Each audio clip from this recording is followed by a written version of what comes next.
ырыс неге отчет тапсырмай жүр? Халықтан жинаған сумманы неофициально жинап, неофициально егер баспаналар әперген жағдайда мемлекет оны әрине көрмейді, өзінің отчетін тапсырып, жарияламаса, ресми түрде көрсетпесе. Сондықтан да мұндай іс әрекет жасаған кезде мейлі ол жақсы іс болсын, оның барлығын ресми түрде жариялау керек. Яғни түскен ақшаны да ресми көрсетіп, кеткен ақшаны да кімге беріп жатсыз, қандай жанұяға, отбасыға беріп жатсыз, соның барлығын жариялап көрсеткен құжатпен бекітілген жөн деп ойлаймын. Себебі мұның барлығы тіркелген кезде, ол отчетқа түскен кезде мемлекет тарапынан оны көріп, заңды ретінде қабылданады. Әрине, мұндай қайырымдылық жолдағы іс-әрекеттер салықтан босатылған, дегенмен де оның құжаттарын міндетті түрде, заңды түрде жүргізу керек деп ойлаймын. Ырысбала Екірімбай интернет желісінде видео салмақ түгіл өзінің комментарийларын жауып тастаған. Себебі қазіргі уақытта көптеген блогерлер мен көптеген халық Ырысбаланы тексерсін. Ол қалай өзіне үлкен ғимарат үйлер алып алады, қалай өзінің қарындасына судай жаңа қымбат көлік алып береді. Оны тексеру керек дегеннен бері Ырысбаланың үні шықпай қалды. Кейбіргі мынау біздің блогер қыздарымыз Ырысбаланы Руслан Өтепбайдың бағдарламасына шақырып жатыр. Мен оның барлық өтірігін әшкерелеймін дейді. Сонда Ырысбала осы уақытқа дейін халықтың алдында басқаша біреулерге көмектесіп жүріп, ақшаның жартысын жеп жүрді ме екен?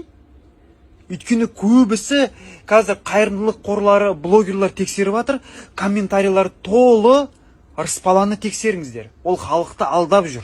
Менде дәлел бар, нақты дәлелдер көп деп жатыр. Көбісі эфирге кіріп осы әңгімені талқылап жатыр. Сонда Ырысбала шынымен де ақшаны миллиондап жеп жүрме басқалар сияқты? Ал біз қатты сенім жүрсек, Ырысбала халықтың қызы ғой деп. Бірақ та бәленбай миллионды көрген кезде өз-өзін ұстай алмай қалдым екен. Жақын уақытта маған бір SMS келді. Сол SMS-те Ырысбаланың айқын скриншот дәлелдері бар.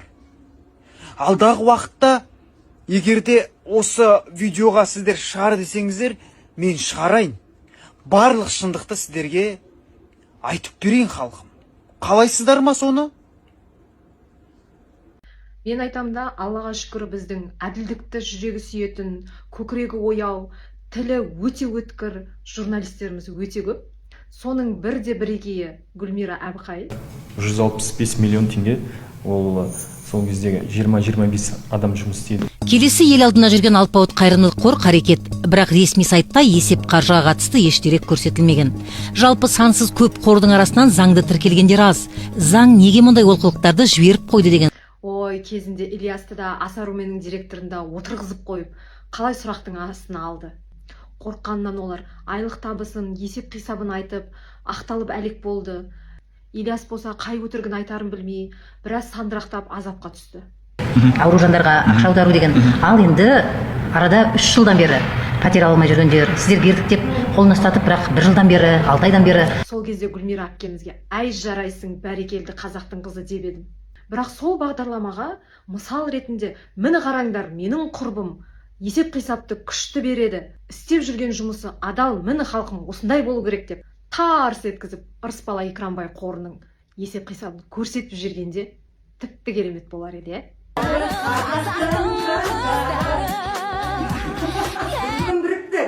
Не болмаса деймін да, бағдарлама деген жан-жақты болу керек, Енді қордың жаман жақтарын көрсетіп жатсыңдар, қордың жақсы жағы міне Ырысбала Екірімбай деп. Сол сұрақтардың бәрін Ырысбала Екірімбайға қойып, айлығың неше, есеп қисабың қандай, қай жерге қанша ақша төлеп жатсың, 1 жылдық табыстарың қандай болды, қандай самолетпен ұшып жүрсің, үйді қаншаға алдың, қалған ақшаны келесі жылға қалдырдың ба, әлде өз қалтаңа салдың ба деп, осындай өткір сұрақтарды қойғанда тіпті керемет болар еді. Енді биылғы жыл өте қызық жыл болып жатыр. Депутаттар да, журналистер де, барлығына не болған деймін да. Халықтың сүйікті шай Мединадан тамаша сүйінші жаңалық. Бұл жолы тек қана шай ішіп қоймайсыз, достар, шындығында мына артында тұрған көлік те, пәтер де сіздікі. Қалай дейсіз ғой, шындығында 10 көлік. Енді мына кісінің мына тірлігі дұрыс па, бұрыс па, өздеріңіз жауабын беріңіздер. Біз барлығымыз қоғам болып, халық болып, блогерлермен алысып, машина ойнатып, елді азғырмаңдар деп жатсақ, бұл кісі блогер аздай, шайдың рекламасын жасап машинаны ұтысқа қойыпты. Соған қарағанда журналистердің айлықтары азайып қалған ба? Айтпақшы, осы шайдың бағасы қанша теңге? Бізде Қазақстанда магазиндерде шай жоқ па? Мен айтам да, Аллаға шүкір, біздің әділдікті жүрегі сүйетін, көкірегі ояу, тілі өте өткір журналистеріміз өте көп. Соның бірде бірегейі Гүлмира Әбіқай. 165 миллион теңге, ол сол кездегі 20-25 адам жұмыс істейді. Келесі ел алдына жүрген алпауыт қайырымдылық қор қарекет, бірақ ресми сайтта есеп қаржыға қатысты еш дерек көрсетілмеген. Жалпы сансыз көп қордың арасынан заңды тіркелгендер аз.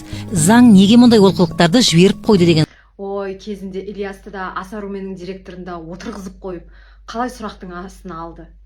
Қорққаннан олар айлық табысын, есеп қисабын айтып, ақталып әлек болды. Ильяс болса қай өтірігін айтарын білмей, біраз сандырақтап азапқа түсті. Ауру жандарға ақша аудару деген. Ал енді арада 3 жылдан бері пәтер алмай жүргендер, сіздер бердік деп қолына ұстатып, бірақ 1 жылдан бері, 6 айдан бері. Сол кезде Гүлмира әпкемізге әй жарайсың, бәрекелді қазақтың қызы деп едім. Бірақ сол бағдарламаға мысал ретінде міне қараңдар, менің құрбым есеп қисапты күшті береді, істеп жүрген жұмысы адал, міне халқым осындай болу керек деп тарс еткізіп Ырысбала Екранбай қорының есеп қисабын көрсетіп жүргенде тіпті керемет болар еді.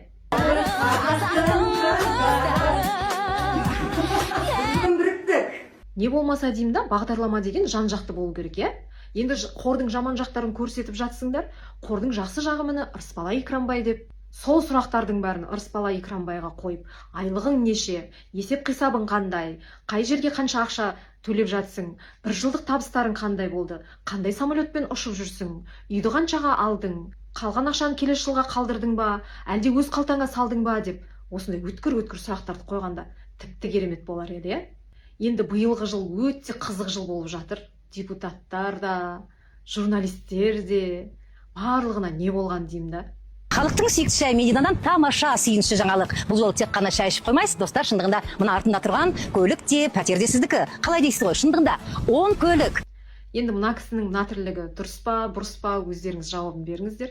Біз барлығымыз қоғам болып, халық болып, блогерлермен алысып, машина ойнатып, елді азғырмаңдар деп жатсақ, бұл кісі блогер аздай шайдың рекламасын жасап, машинаны ұтысқа қойыпты. Соған қарағанда журналистердің айлықтары азайып қалған ба? Айтпақшы, осы шайдың бағасы қанша теңге? Бізде Қазақстанда магазиндерде шай жоқ па?